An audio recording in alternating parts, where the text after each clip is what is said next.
Consider supporting me on Patreon to see my videos a day early and receive other fun perks.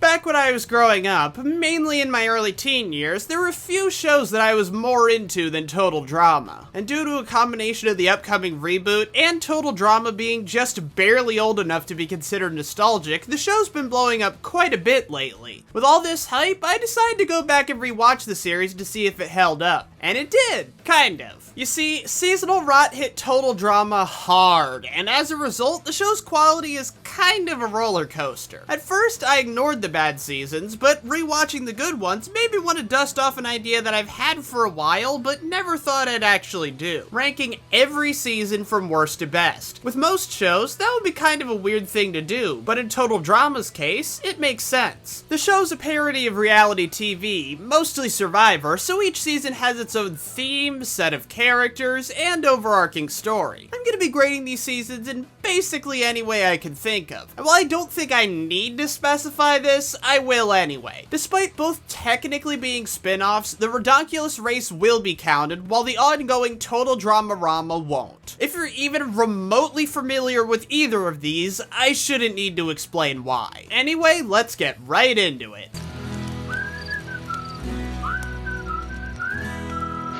Lately, it seems a consensus has formed around Pahkitew Island being the worst season of Total Drama. This consensus is wrong. In all seriousness, I get why people don't like Pahkitew Island, but I find it baffling that so many people consider it worse than All Stars. This season is a complete trash fire in almost every department. Let's start with the basic premise. The idea of combining the first two casts was a good one. Sure, it's a bit odd that both of them got equal representation, considering the original cast has twice the characters to choose from, but that's not a big deal. The problem is there isn't a lot done with this crossover. There are barely any notable interactions between the casts. Everyone mostly just sticks to the people they already know, with 3 exceptions. Sierra, who just treats Cameron like Cody and starts to think he is Cody. Heather and Joe, who you'd expect to be really engaging rivals, but they just bicker over petty stuff until Joe is eliminated. And then there's Scott. He has a funny and weirdly wholesome romance with Courtney. Ladies first.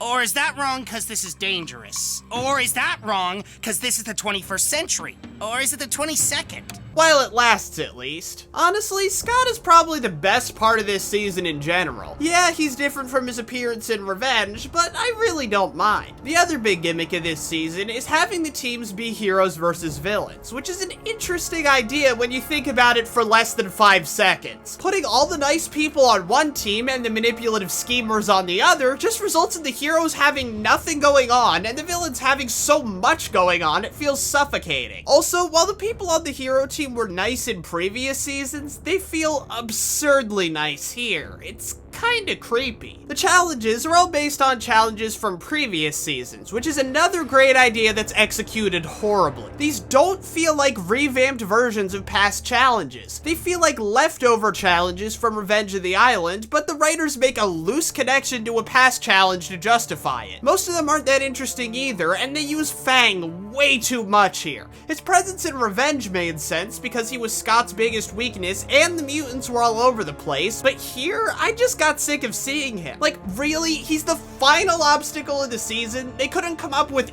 anything else? There are a few good challenges, like the Fun Zone, which implies that Chris had sex with his Venus flytrap somehow, Suckers Punched, and the Blue Harvest Moon. Although, I might just like that one because it gave us nice Heather, and she is a treasure. Speaking of Heather, we might as well get to the characters. The ones they chose mostly made sense, aside from Sierra and Sam, who had no business being here and did basically nothing the entire time. Chris is at his worst here. I'll go into more detail about his decline later, but this season adds something new. Him directly taunting individual contestants about their personal lives. It's not entertaining, and it doesn't even make him more hateable. It just makes him look pathetic. Like, he has so little faith in his own show that he feels the need to create the drama himself. It almost feels like he's insulting the audience's intelligence in a way. Like he can't trust us to pick up on what's going on, or maybe that's the writers doing it. I don't know. I could go into all the individual contestants and what's wrong with them, but most of them have a similar problem. They're borderline allergic to logic. Best example I can think of is the fact that Alejandro, the most strategic and manipulative character in the entire series, spends half the season pretending his legs are asleep. At no point are we given anything resembling a reason why he did this. He literally got nothing out of doing it, and we're never shown what he was expecting to gain from doing it, if anything. He never tried to gain sympathy or get out of challenges. He just walked on his hands most of the time. Did he just want to show off the fact he could walk on his hands? If so, I think he made his point by the end of the second episode. Some other examples include Heather hiding the immunity idol and it never occurring to her that Alejandro saw her hide it, despite him talking to her almost immediately afterward. And then there's the boxing challenge, where Chris pretends the fights are random when they're actually tailored to the contestant in the ring. Pretending it's random doesn't add anything to the challenge. If anything, it takes away from it because Chris has to screw with some of the fights to keep the illusion up. It's a pointless deception that the characters look dumb for not seeing through immediately. Then we get to the overarching storylines. There's almost nothing new here. The three main focuses are Heather and Alejandro's rivalry, Mike keeping his personalities in check so he can be with Zoe, and Courtney and Gwen's love triangle with Duncan, all of which were some of the biggest plot lines in their respective seasons. And aside from the love triangle, all these plot lines had already reached their logical conclusions. Giving us more here just makes them feel so played out, it initially made me like the entirety of these plot lines less. Now, there is one new plot line we get, and it's easily the worst storyline in the series. Mal. Even if you don't think All Stars is the worst season, I dare you to tell me there's somehow a worse villain than Mal. Basically, one of the biggest plot lines in season 4 was Mike getting all his alternate personalities under control. Now, thanks to Scott accidentally hitting him in the head, a new personality is awoken.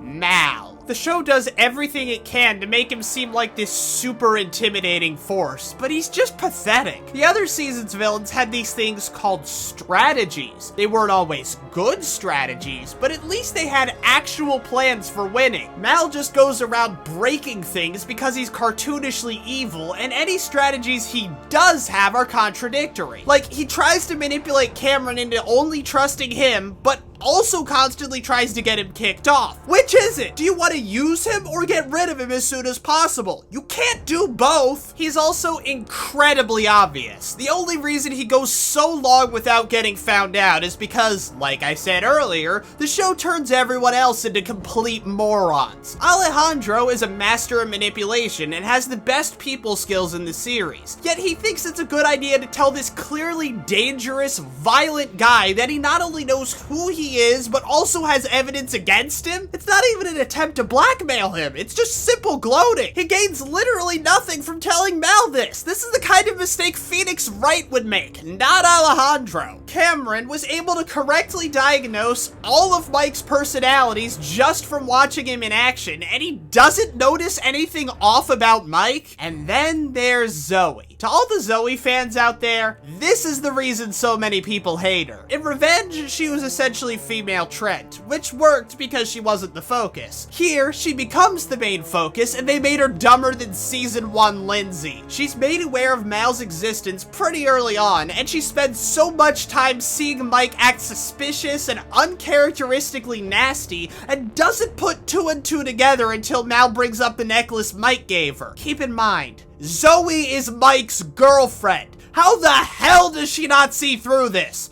The arc of stopping Mal is stupid too. We get this journey through Mike's mind because apparently Chris managed to get cameras in Mike's head, and Mal is defeated by Mike pressing a button. You built this guy up as the ultimate evil, and he's defeated not by a smart play from the person he spent the season tormenting, or by the exact kind of con he pulled on everyone else, or by overestimating his own abilities. No, it's a freaking button. Also, why would Aqua sinks in the end despite it being established in action that it's not actually an island? But hey, since when has continuity mattered in this show? I've got plenty more to say about All Stars, like how Gwen is an insufferable crybaby here, or how they made Lindsay so dumb she doesn't understand basic motor functions, or how I don't think there was any communication behind the scenes about what they wanted to do with Courtney, but I think I've said enough about this abysmal season.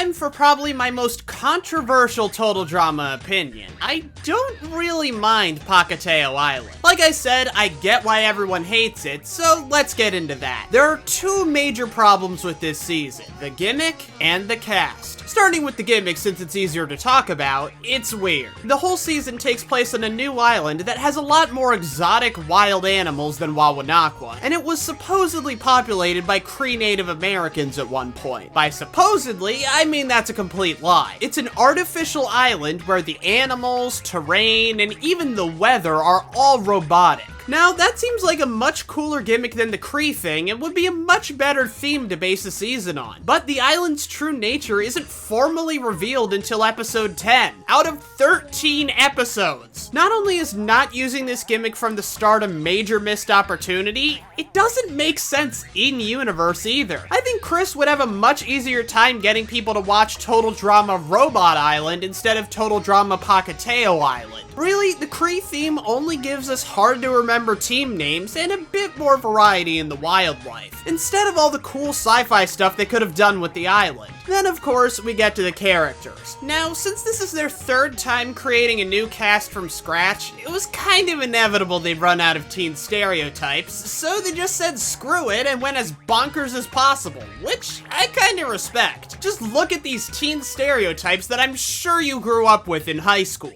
Guy who just makes sound effects, doesn't even talk, just sound effects. Guy who thinks he's a wizard. Like, he's not just LARPing, he seems to actually think he's a wizard. Chris McClane superfan. Wait, didn't they do that already? Evil Twin, Disney Princess, Shaun of the Dead, Honey Boo Boo, Dr. Evil. As for some of the more normal characters, we have Sky, who's Zoe, but really boring. Jasmine, who's mostly fine, although the reason she initially splits with Shaun is pretty stupid, and Dave, who starts off as the straight man to everyone's weirdness, but he's also a hypochondriac and goes completely off the rails later on. Seriously, he's one of the most hated characters in the franchise, and I totally get why. Now, one of the obvious problems with the cast is that it's hard to build dynamics between characters when everyone is freaking insane. But I don't think it's as bad as everyone makes it out to be. Sure, Leonard, Beardo, and Rodney are pretty insufferable, but Ella has a surprising amount of depth to her. Shaun is a good mix of genuine social drama, badass survival skills, and delusional weirdness, and I don't care what anyone says. Sugar is my favorite character in the season. She's a good parody, her weirdness always puts a smile on my face, and it's nice to have someone this weird and this dumb fall into a more antagonistic role. It's essentially what would happen if Owen was evil. Sure, she doesn't quite feel like a major threat, which is a problem since no one else really fits that role, even though Amy, Scarlett, and Dave easily could have, but I don't think that makes her a bad character. I think she's easily a better villain than Mal, Justin, or even Scott, but again, we'll get to him later. All of this sort of funnels into the main saving grace of this season.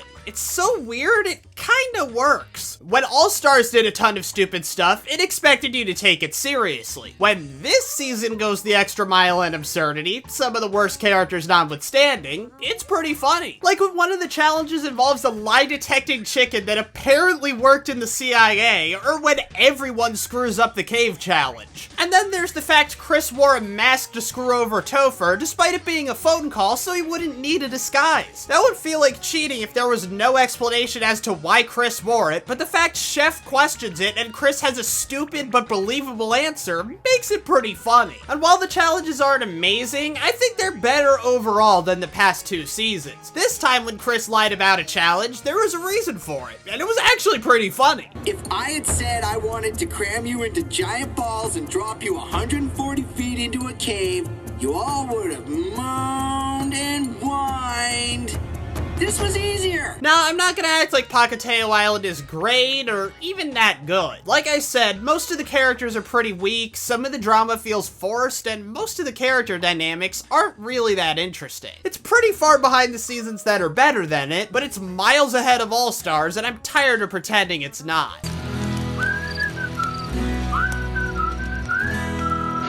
I remember my reaction when I first heard about Total Drama Revenge of the Island. On one hand, the idea of a return to Wawanakwa but with nuclear waste sounded like a good time. On the other hand, I was pissed that they ditched the old cast for a new one. Funnily enough, my opinions on this season kinda wound up being the opposite. Let's start with the season's biggest problem, Chris McClain. Looking back, you can see his descent into madness in World Tour, but this is where it really became a problem. In the first 2 seasons, Chris was a good parody of reality TV hosts. He was sleazy, had a big ego, often cut corners when it came to safety, and was concerned with getting the best ratings above all else. He was funny because he was semi-realistic. He felt like the kind of guy who actually could have his own show, and his occasional moments of humanity made him feel that much more real. Starting in Revenge, Chris is only a few steps away from being Monokuma. It feels like he's actively trying to kill the contestants. Now, I love Monokuma, but emulating him doesn't work in this case because making Chris more cartoonishly evil just pushes him further away from what made him entertaining in the first place. This carries over to the challenges as well. Instead of being funny because they're exaggerations of something that could be a reasonable challenge, they have so many layers of cruelty, it feels like they're trying too hard. Despite how absurdly dangerous these challenges are, none of them feel as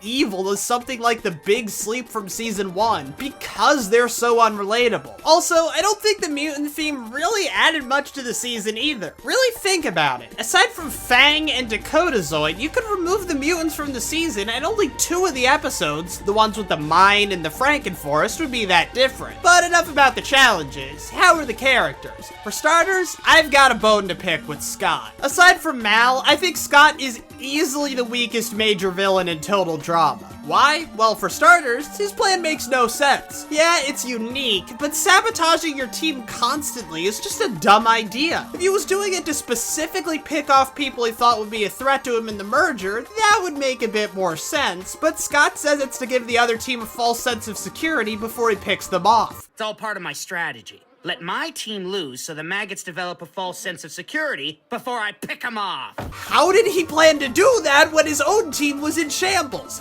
He'd be at kind of a disadvantage when it came to winning challenges, don't you think? And even if picking off the major threats was his motivation, making himself vulnerable every time is a dumb risk. I'd be fine with all of this if they portrayed him as an idiot like Sugar, or to an extent Heather, but the show acts like he's a brilliant schemer. I will say though, him manipulating Cameron and blackmailing Mike was pretty good, but that only lasts for an episode and a half. My other problem with Scott is one of the problems I have with Mal. He's too obvious. Scott is so obviously shady, yet no one suspects him unless they have hard evidence against him. Again, he's not as bad as Mal, but you still have to suspend your disbelief pretty far to be convinced anyone is getting fooled by this guy. The main reason I liked Scott's change in All-Stars was because I thought it was an improvement. It seems like they turned him into a joke, but they didn't. He was always a joke. All-Stars was just the first to acknowledge it. As for the other characters, Stacy is insufferable, but she's just cannon fodder to be eliminated in the first episode. And aside from those two, the cast here is pretty strong. Dawn's interesting, Lightning's hilarious, Sam's surprisingly endearing, Joe is a fun secondary villain who probably should have been the main villain, and it is a crime that Brick didn't make it into All-Stars. Even Mike and Zoe, who were a nightmare in season 5, had a pretty good storyline, even if you want to scream at Mike at times. The biggest problem with the cast isn't Scott or Stacy, it's the episode count. Most of the characters in this season are enjoyable, and the show really leaves you wanting more of them, so why not have more? Just adding a few more competitors and doubling the episode length would give these characters more room to breathe and give the storylines more time to develop.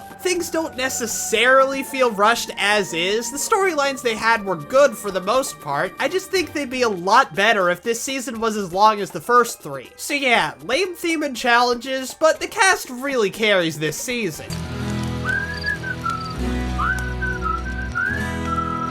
Total Drama Action is an interesting beast. It's the only season not to take place on an island or around the world, and being the second of 3 seasons with the original cast, it's kind of the awkward middle child between Island and World Tour, both of which are a lot better if you ask me, and I think most fans would agree. Still, even with that caveat, Action has a lot to offer. Starting with my favorite part of this season, we have the theme. This season is focused on movies, and each episode has the challenges center around a different movie genre. This leads to so many great challenges, like running from a monster, everyone being tricked into thinking they have a deadly virus, solving the mystery of Chris's murder, trashing a hotel room, surviving an obstacle course of natural disasters, and the coolest final challenge in the series history, going back and doing tougher versions of a bunch of the previous challenges. Take notes, All-Stars. This is how you do callbacks. I'm not entirely confident in saying this, as Island had some pretty great ones too, but I think that overall, Action has the best series of challenges Chris has ever come up with. They're interesting and crazy without feeling like overkill, and it's hard to ignore the effort that goes into the theming of each one. This season also introduced The Aftermath, essentially a talk show where eliminated contestants talk about their time in the game. It's a nice addition and gives you time to reflect on everything from the past few episodes. Now for the characters.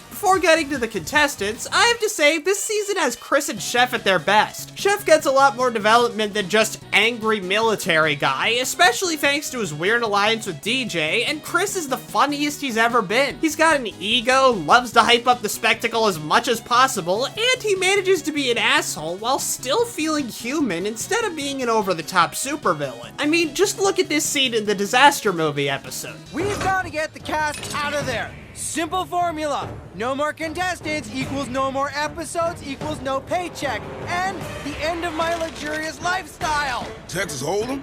You're not hearing me! Do you think you would see anything like this in later seasons? As for the contestants, I feel like a lot of them really came into their own in this season. While I'll admit, there were a few that kinda went downhill here, mainly Trent going insane and Owen being flanderized into just being an eating and farting machine, a lot of them were improved. Characters like Beth and Harold feel like actual characters now instead of just being teen archetypes. Izzy is funnier, DJ has an interesting moral conflict regarding his alliance with Chef, while Heather doesn't steal the show like she used to. It's a logical progression for her character, and you see the seeds being planted for what she would become in World Tour. Rewatching this season, I realized there was a running theme with a lot of the character arcs. It's all about how easily reality TV can corrupt people. DJ, Lashana, Owen, and especially Jeff are all usually nice people who are driven to do some pretty questionable things, largely because of the way reality TV works. Speaking of Jeff, I think his arc was really well done. He starts off fine, but even then, both him and Bridget ask their friends some pretty invasive questions about their personal relationships, but you kinda buy into it because that's how these shows work. And then, things on the show just get more extreme and Jeff becomes more self-absorbed, willing to hold up production for the sake of looking good on camera, and putting his friends through some pretty harsh treatment for the sake of ratings. After being confronted by Bridget though, he comes to his senses and apologizes, and it's made clear that a lot of what he did was to give the audience what he thought they wanted. Not only is it satisfying to watch, but it really gets you thinking. Did Chris used to be a normal guy before hosting Total Drama? We've already seen his descent into madness in the show. Is there an even earlier point where he was actually a nice guy, but later became a depraved lunatic for the sake of ratings? We may never know, but it's really interesting to think about. With all that nice stuff I had to say about Jeff's arc, it's time to get to the season's biggest weakness, the drama. While Jeff and DJ's arcs were pretty good, a lot of the storylines in this season fall flat. You would think having Gwen and Trent, the big power couple from season 1, be on opposite teams would lead to some interesting drama. And it kinda does at first, but then it gets really stupid with Trent throwing challenges and becoming obsessed with the number 9. An even bigger problem with the first half of the season is that there isn't really a villain. Total Quadruple Drama Island implied Justin would be the main villain, but for the most part, he just used his looks to get his teammates to do stuff for him. The only really manipulative thing he did was spy on Gwen and have his whole team confront her about Trent throwing challenges, which isn't really evil. In fact, it's perfectly justified given the circumstances. Halfway through the season, Courtney comes in as the main villain, and she does a much better job, being more ruthless than Heather, winning a lot of challenges, and suing Chris into giving her an unfair advantage. Her main rivalry, oddly enough, is with Lindsay. I have mixed feelings on Lindsay's arc. On one hand, building her up as a leader doesn't make a ton of sense, since she's a complete moron. It's kind of her main character trait. The occasional smart things she does don't make up for her chronic stupidity. I think he was giving us hints.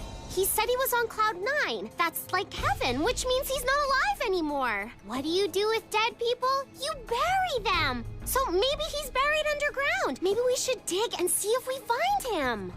We could. The only problem is that makes 0 sense. On the other hand, though, I like the idea of Lindsay somehow being so successful she winds up being Courtney's biggest threat. It would have been interesting to see how that arc progressed, but it got cut short because Lindsay's voice actress had a family emergency, which is understandable, but it puts the season in an awkward place, needing to write off someone who was probably meant to be one of the most important characters in the story. I'm almost positive she was originally meant to be the finalist who went up against Duncan. It makes sense because both of them had connections to Courtney, and there's no way in hell they planned for Beth to be one of the finalists. Beth's not a bad character, but she's not particularly good either. Action's final two are really the most baffling in the series' history. Owen and Gwen had a lot of development, and you want to see them both win for different reasons. Lightning and Cameron had the Brawn versus Brains thing going on, Sean and Sky had a nice parallel with their rocky relationships, and Mike and Zoe and Heather and Alejandro are the only matchups that would have made sense in their respective seasons. Beth genuinely feels like a placeholder, and Duncan has no connection to her. And the worst part is, they could have course corrected. Instead of just having Beth replace Lindsay, they could have had Harold make it to the finale. He and Duncan were already enemies in Island and had a bitter rivalry that persisted throughout most of Action. Having them fight it out in the finale would have been a great way to end things off. Instead, the show knows the final matchup is lame, so it focuses on Chris and Chef's relationship, which is surprisingly well done, but is not what you should be focusing on in the finale. Instead, they waste a phenomenal challenge on a non-existent conflict and wind up having it settled in the aftermath. So overall, while this season did a lot right, it failed pretty hard on the drama aspect of Total Drama, which is one of the most important elements of the show.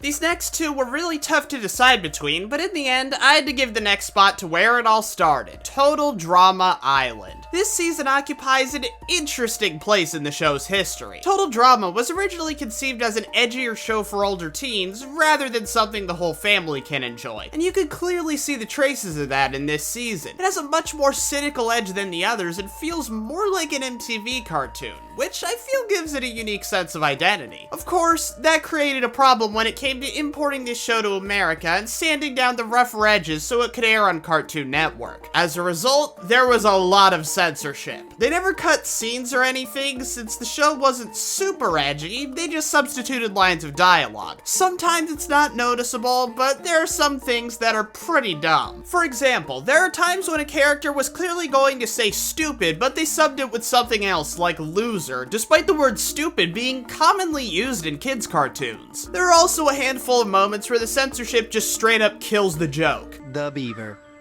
National symbol and a damn fine hat.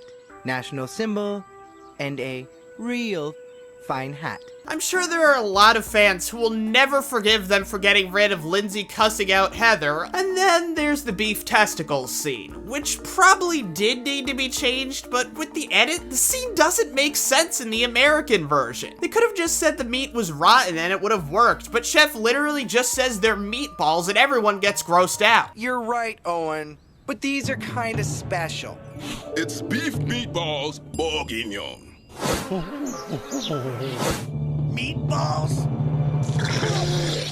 The censorship isn't a deal breaker for me, it's infrequent enough that you can ignore it, and aside from the beef testicles scene, it doesn't actually affect the story. It's just kind of annoying, and I found it hilariously stupid most of the time. Like, did you know they thought the phrase shut up was too forceful, so they replaced it with shut it, which means the exact same thing? That was worth censoring, but Topless Heather is perfectly fine. Okay, back to the season itself. The cast is interesting. You see, a lot of them felt like one-note archetypes here rather than full fleshed out characters. Competitors like Tyler, Noah, Harold, Cody, and Izzy wouldn't really come into their own until later seasons, and I think that's because of how many characters there are. There are so many, it feels like everyone's fighting for screen time in the earlier episodes, making it so a lot of them don't get to do much. Even with that issue, there are still plenty of characters who stand out. Duncan's rebellious attitude is fun to watch, and his relationship with someone as uptight as Courtney was nice to see unfold. Lashana was a lot of fun, and her rivalry with Heather was hilarious to watch. Owen is an eccentric weirdo and such a sweetheart you can't help but love him. Gwen is the de facto main character, and you just want to see her push through all these hardships and come out on top. And then there's Heather. A lot of people consider her the best villain in Total Drama history. I personally disagree with this, as she doesn't play the game that well, often alienating people for no good reason and largely getting as far as she did because of pure luck. Like, remember that infamous stunt she pulled with Trent that would have gotten her eliminated in a heartbeat if she didn't have invincibility? She pulled it in a luck-based challenge before she knew she won. Like, if she commented on how Chef would obviously be guarding the most valuable prize, that would make sense, but as is, it makes her look really dumb. However, despite those gripes, Heather is still a fantastic villain. On the surface, she's just your basic mean girl, but she pulls it off so well. She's so self-absorbed, she sabotages her own team for her own comfort, she's endlessly petty to the point of reading Gwen's diary on live TV over a minor slight, and despite some serious strategic blunders, she makes plenty of smart moves as well, manipulating Beth and especially Lindsay really effectively.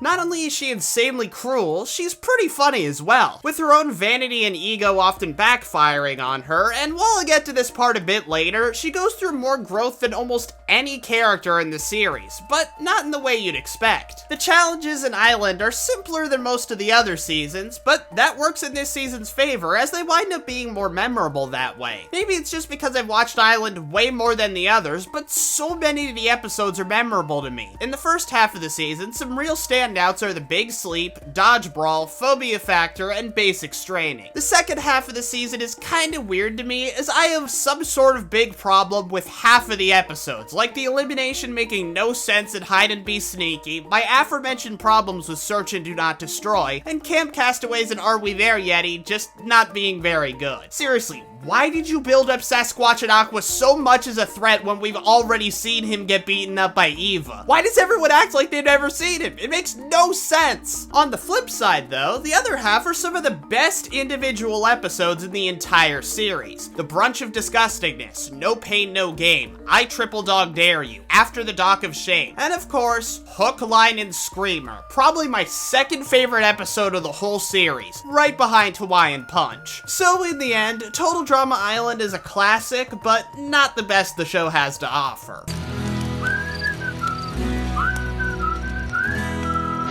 So, after the brutal 1-2 punch of All Stars and Pahkitew Island, as well as Revenge of the Island not being that good either, I was pretty much convinced that Total Drama was dead in the water. But then, something great happened. The show realized it was in a corner too, so they decided to get creative. Granted, that's the same mindset that gave us Total Drama Rama, but it worked out this time. They kept the same spirit of Total Drama, but made it a different show. Literally. Instead of being a spoof of Survivor, it's a spoof of The Amazing Race. This changed a lot about the structure of the show. For starters, there's the host, Don. He's not especially interesting, but he does have a good stage presence, arguably better than Chris's. He does a good job narrating the show and interacting with the contestants, and let's be real, they really needed to retire Chris at this point. The challenges are really good too. The whole nature of this being a race makes them more suspenseful, and they really make use of the locations they're in. As much as I loved World Tour, a lot of the challenges felt like they could have been done anywhere. Here, they feel much more informed by the local culture, as if they were made for the locations. Plus, having 2 people on each team, and occasional gimmicks like only letting one person do the challenge or giving them a choice in challenges provides a unique spin compared to the earlier seasons. All of these factors combined make this my favorite batch of challenges in the series. I know what I said in the action segment, but remember, I said those are my favorite challenges Chris did, not my favorite challenges overall. Although this preference could just be me liking the structure of The Amazing Race better. Now, one major consequence of the new show format is that due to it being a race and due to it being teams of 2, there isn't a lot of interaction between the teams. At least, not at first. About a third of the way through, they start interacting quite a bit. Honestly, I think this was for the best. Seeing as the cast of this season consists of 36 characters not counting Don, it would be a bit tough to take in if everyone everyone was setting up alliances right away. Instead, the show takes its time to establish the dynamics of the more important teams while kicking off the ones that were obviously just cannon fodder. And the interactions within the teams are enough to carry the show for the first third, after which the teams start to interact more and more. The nice part about this format is that it gives room for even the more minor teams to have satisfying storylines, like the Step Brothers eventually getting along or the vegans going insane. But enough about structure, how were the characters? Well, there were a lot of standouts. For starters, I like to think the writers knew how widely loathed Leonard was, and they brought him back just so they could kick him off in the first episode. Don even ridicules them when they lose. Speaking of returning characters, Noah and Owen were the best two contestants they could have brought back. They have such a good dynamic, even if Noah isn't as funny here as he was in World Tour, although he does have some good lines. Hey,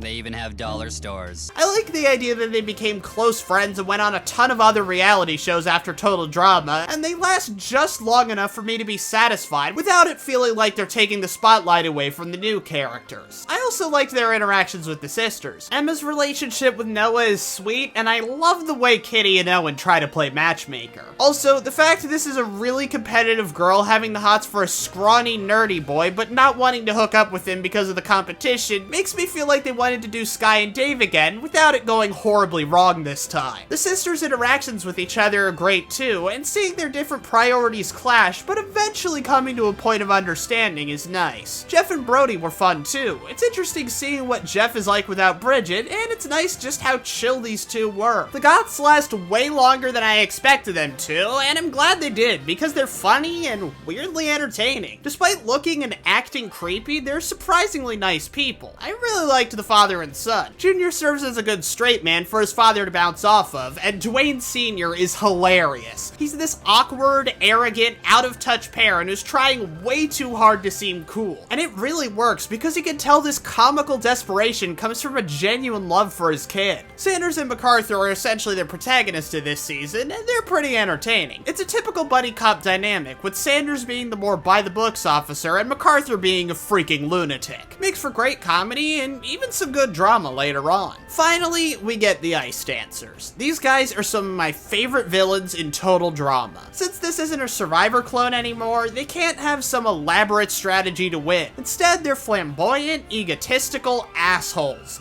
They manipulate people, and they cheat. A lot. They're hilarious thanks to their big egos, transparent scumminess, and a surprisingly good dynamic. Instead of being carbon copies of each other, Jose is much more extreme and wants to cheat at every possible opportunity, while Jacques is a lot more level-headed, but still a massive scumbag. Just not as much. I know I essentially went over half the cast, but you know what? That's because there are so many good characters and storylines in this season, even if the teams don't interact with each other much and the stories are smaller. The fact they were able to make so many stories work shows they really made the most of this new structure. But as good as the Ridonkulous race was, there's still one season I had to put above it, and due to the way this list works, you already know what it is. Why waste any more time? You've already figured it out.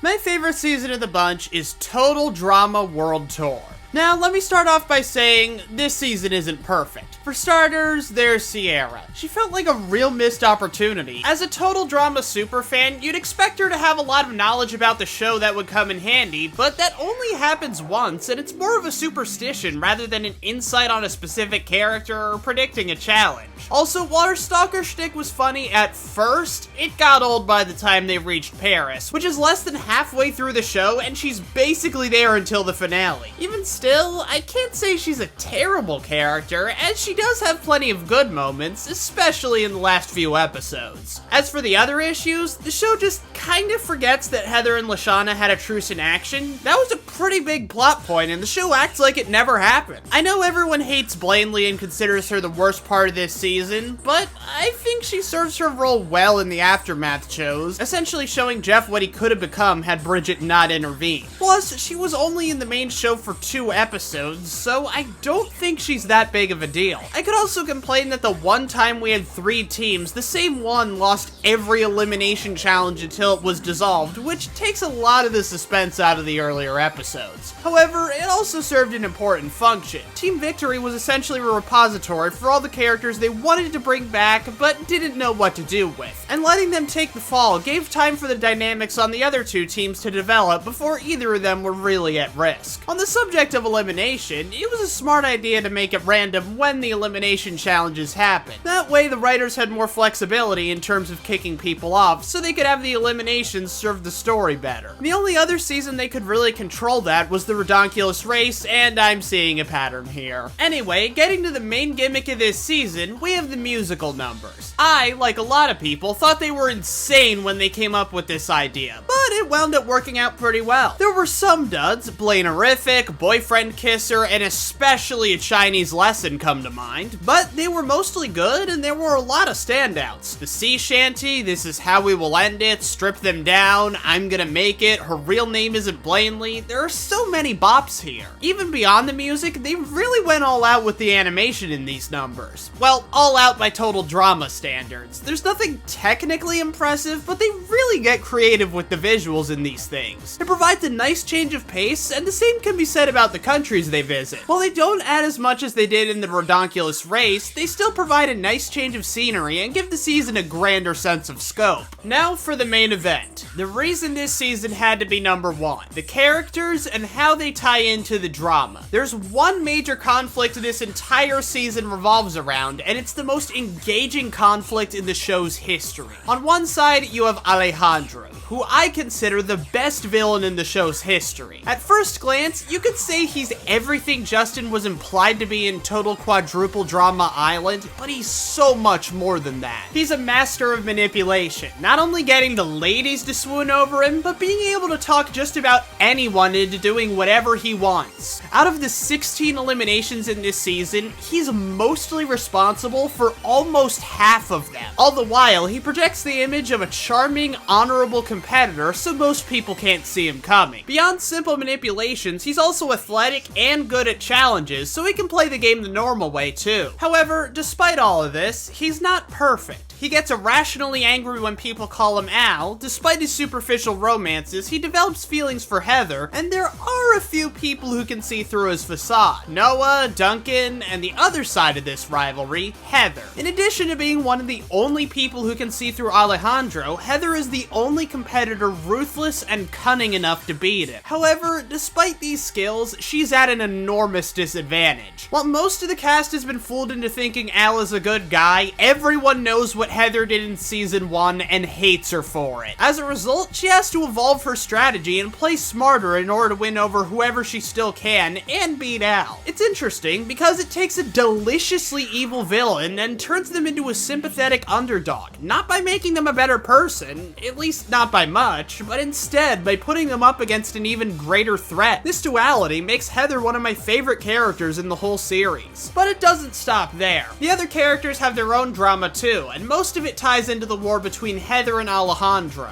When DJ was the only remaining member of Team Victory and wanted to go home, both Heather and Alejandro tried to manipulate him into staying in the game so they could get him to join their respective teams. Noah sees through Alejandro and tries to warn Owen, but pays dearly for it. While Owen needed to be warned because he's such a pure soul, he thinks Al sees him as a friend, despite being one of the only people Al shows his nasty side to. Then, of course, there's the love triangle. Now, if you just heard the basic premise of the Duncan, Courtney, Gwen love triangle, it would just seem like trashy teen romance, but it's so much more than that. Both sides have reasonable claims. On one hand, Gwen kissing Duncan while he was still technically with Courtney was wrong, but on the other hand, you could argue Courtney forfeited her right to Duncan after giving him that long list of things he would need to change to be with her, and you could argue voting her off was an implicit breakup. Not only is the situation a gray area, but it tragically breaks up what was once a pretty strong friendship, and a bunch of outside players try to get involved to further their place in the game. Heather, Alejandro, and even Duncan try to manipulate the situation to their favor, and in the end, Al manages to drive Courtney even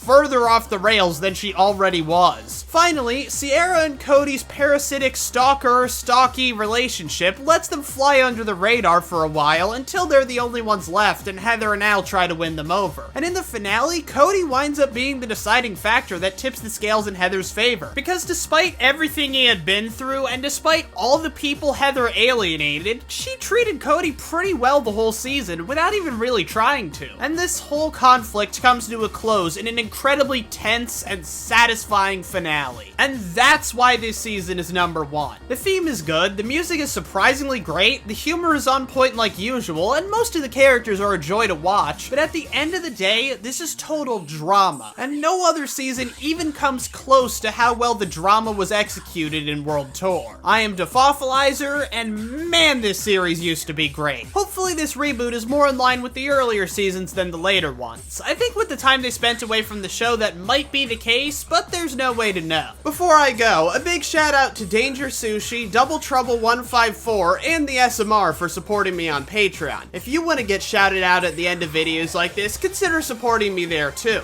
Aside from that, be sure to like, subscribe, and watch some of my other ranking videos if you enjoyed this one. Bye!